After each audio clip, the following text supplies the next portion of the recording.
það var ógeðslega fyndið þegar við fórum í zipline, það Bára langaði svo í zipline og ég fáránlega lofthrædd og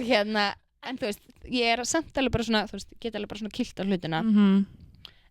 og við fórum hann með einhverjum, sko, þú veist, það var einhver pabbi og einhver 7 ára strákur með okkur og hann var bara geggjar í þessu og Bára var bara geggjuð, fekk bara, þú veist, velun líka við frá þeim út og hún var svo góð í þessu og svo var ég, þetta svo ógeðslega fyndið, ég bara horfa á þetta og get hlegið sko endalist að sjálfur mér en við sem sagt förum í þetta zipline og það eitthvað svona dæmið, þú veist, maður á eitthvað að halda einhvern veginn og svo maður að stoppa sig af já, svona bremsa þetta var bara svo mikið fyrir mig til að skilja út og ég var svo lofthrædd og ég var bara eitthvað að reyna að augra mér þarna og svo tóku þeir, það voru svo mikla dullur, þeir voru að taka vídeo á síman okkar og tóku svo vídeo þar sem að ég eitthvað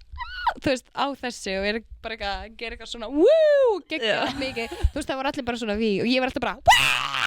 þegar ég var að stökkva og svo Bára bara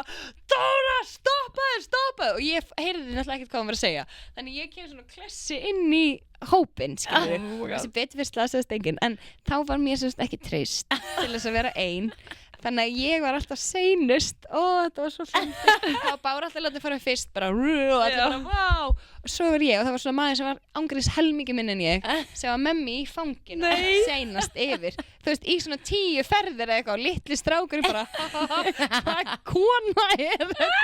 þannig að hann hélt alltaf í mig og ég var alltaf bara í þessu en ég eftir og ég var bara ég svo stolt að sjálfur